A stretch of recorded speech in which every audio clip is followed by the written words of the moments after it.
Welcome to the deep dive. Wow, you've really been digging deep into this whole world of urinary issues. All those notes and diagrams. Looks like we've got a ton to unpack today. Everything from leaks to those frustrating blockages, and of course, how to deal with all of it. Yeah, you've got a really great collection of sources here, a really solid overview of both incontinence and retention. So we'll be looking at the causes and symptoms and even some of those management strategies you've highlighted. Perfect. So let's start with, well, the leaks. Incontinence, you've got this whole section on the three main types: urge, stress, and overflow. Yeah. I really like those memory tricks you've got jotted down. But I'm curious, did any of the cases you actually looked at really exemplify these types? Oh, absolutely.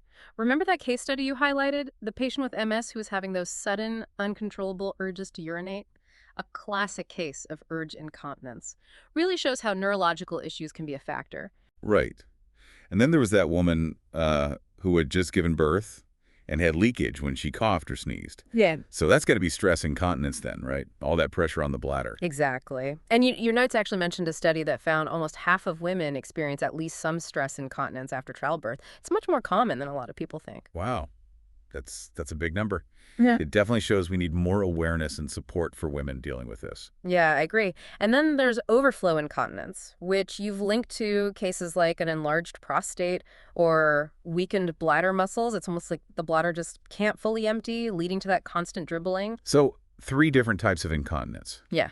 each with their own, set of causes and challenges. But what about the solutions? You've got a whole section here for management techniques. I'm seeing bladder training, Kegels, lifestyle changes. We've got a lot to cover here.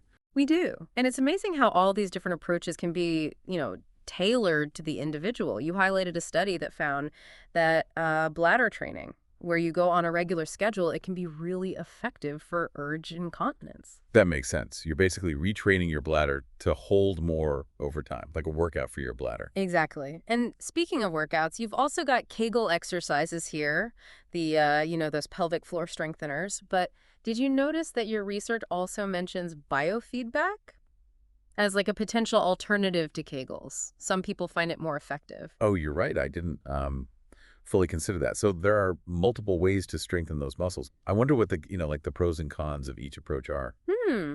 That's a great question to explore further. And of course, we can't forget about those lifestyle changes. You've flagged weight loss, cutting back on caffeine and alcohol, and quitting smoking as potential game changers. Okay, now this is where it gets really interesting.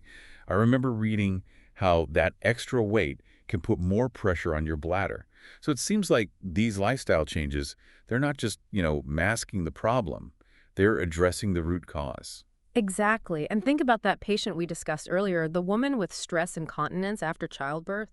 Her notes mentioned a BMI of 32, so, losing weight could be a key part of her plan. It's amazing how interconnected everything is. Absolutely. It's like, a domino effect. You address one thing, and it has a ripple effect on all these other areas. Mm. So we've got behavioral strategies, lifestyle changes, but you've also got a whole section here on medications. Tell me more about that. Well, you highlighted oxybutynin. That's an anticholinergic that's often used for urge incontinence. Your little memory trick, the B for butynin and bladder, it's a good start, but understanding how it works is even better. Essentially, anticholinergics block certain nerve signals that cause those bladder spasms, so they help reduce those sudden urges.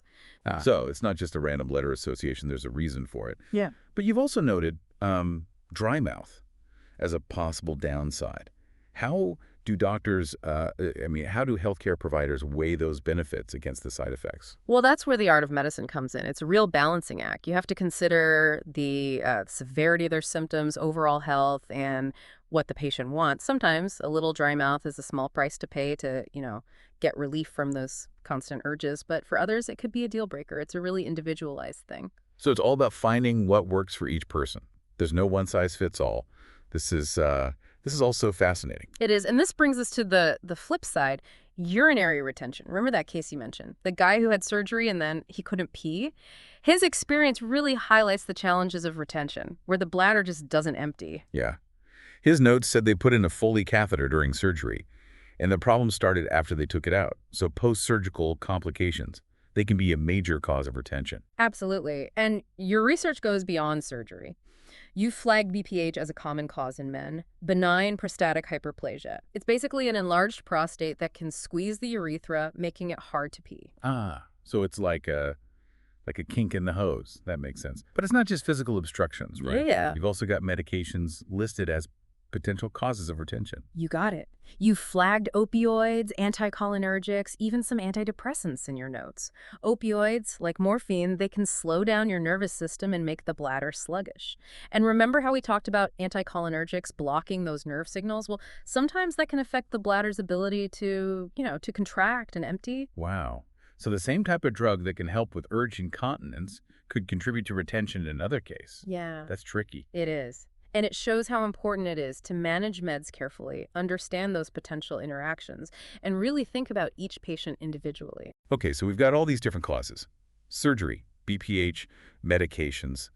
But what about actually, assessing and managing the problem? You've got so much information in your notes. You really did your homework. There's a lot to cover here, from palpating the bladder to using a scanner to see if there's any urine left behind. And then there's, catheterization. Sometimes that's necessary. This is making me realize just how important those nursing assessments are.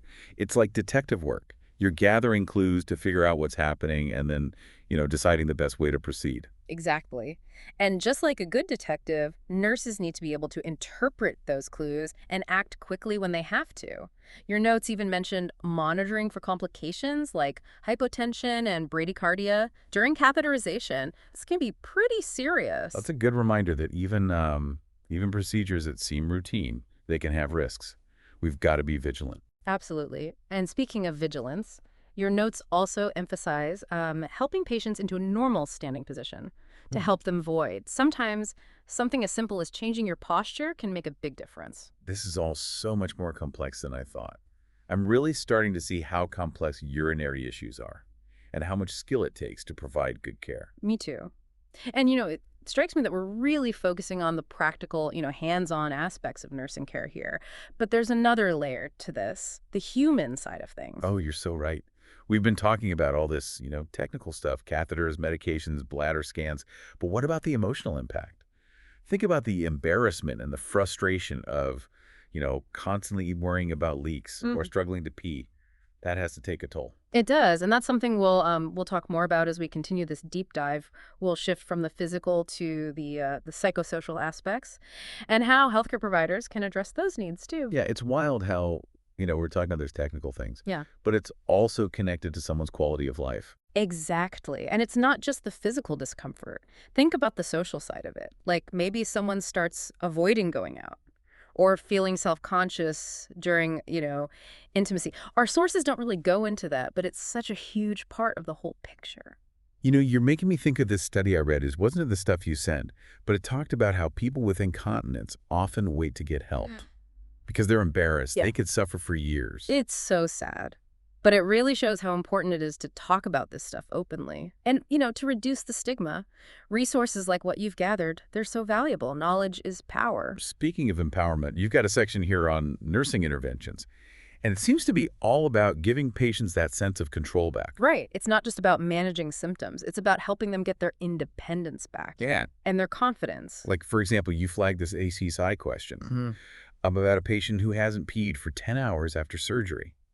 And the answer, helping them get out of bed to stand it, seems so simple, but so smart. It really shows how sometimes, the least invasive thing can be the most effective. Using gravity and just natural body mechanics can be really powerful. And there's another question here that stresses choosing catheterization carefully, like prioritizing patients who have low blood pressure. It's like a reminder that even when we're trying to help, those procedures can have side effects. Exactly. It's so important to understand the risks and benefits of everything we do. And your notes mention that too. Monitoring for hypotension and bradycardia during those catheterizations, you're really picking up on the need to be careful, even with those routine things. I'm learning so much. It seems like every little detail matters when it comes to the urinary system. Even something as basic as keeping the catheter below the bladder. That can have a huge impact. Oh, absolutely. We want to prevent backflow and infections. Wow. And remember that NCLEX question, the one about the patient who's most at risk for retention, the 65-year-old man with BPH. It just highlights how common this problem is, especially as men get older. Right. And it reminds me of another question you pointed out, the one about feeling the suprapubic area when you think someone might have retention. It seems so basic, but it's a crucial first step. Absolutely. Nurses need those strong assessment skills. And speaking of assessments, you highlighted other things too, like watching for skin breakdown and recording output accurately. You even mentioned asking for overtime pay. Gotta love a little nursing humor. Well, it's clear that managing these urinary issues, it's tough work, both physically and emotionally. It takes a special kind of person, to care for these patients. I agree. It's about seeing the person behind the condition and advocating for their well-being as a whole person. As we're talking about these interventions, I'm realizing that we're focused on reacting to the problems. Yeah. But what about preventing them? Can people do anything to lower their risk of these issues in the first place? That's such a good point. And your research actually does mention some preventative stuff, like maintaining a healthy weight, staying hydrated, and exercising regularly. Those can all help. It's interesting how those lifestyle changes we talked about for managing incontinence, they can also prevent it. It's like being proactive about your bladder health. Exactly. It goes back to that idea we talked about, how everything is connected. What we eat, how we move, even how we handle stress. It all affects our urinary system. It's like a reminder that taking care of ourselves in general is the best way to avoid problems later. Speaking of stress, I remember you saying earlier how it can actually make urinary symptoms worse. Did you see anything about that in your research? There was a little bit about it, but it mostly focused on those like physical causes and treatments. But yeah, it makes total sense. The stress could be a factor. I mean, our bodies are so complex, and we all know stress can really mess things up. You're right. Think about it. When we're stressed, our muscles tense up. Yeah. Right. And that includes the pelvic floor muscles. So that tension, it can definitely make incontinence worse. It's like our bladders are like mirroring our mental state, holding on tight when we're anxious. I love that analogy, and it shows how important it is to look at these issues holistically. Yeah. We can't just focus on the physical stuff. We have to think about the emotional and mental side too. Absolutely. So as we kind of wrap up this deep dive, what are the key takeaways for our listener? What do you hope they're walking away with? Well, I hope they feel empowered, most of all. They have this knowledge now. They can advocate for themselves. They can ask their doctor the right questions, explore different options, and, find what works best for them. And don't forget, it's okay to ask for help. These issues are so common. And there are professionals who can really help. They can provide support and guidance. Exactly. You've done such a good job putting all this research together. It's clear that you're really committed to understanding this stuff. It's really inspiring. Nah, shucks. I find it all so fascinating. Mm. But as we've been talking, I keep thinking about how our sources, they're really great, but they mostly focus on those conventional medical approaches.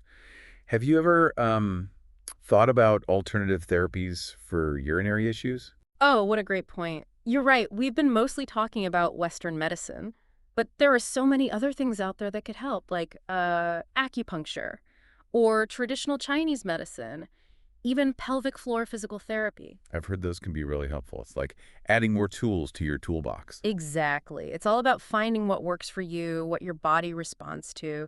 And, what works for one person might not work for another, and that's okay. It's all about, figuring it out. It's a journey. It is. Yep. And it reminds us that we're all different.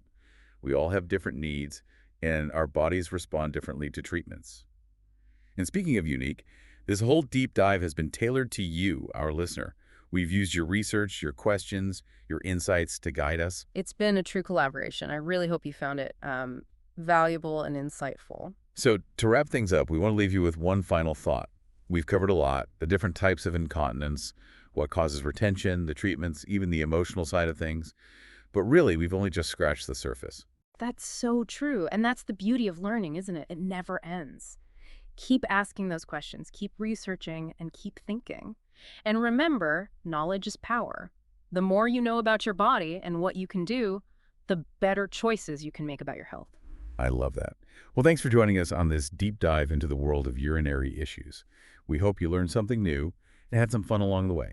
Until next time, stay curious and take care.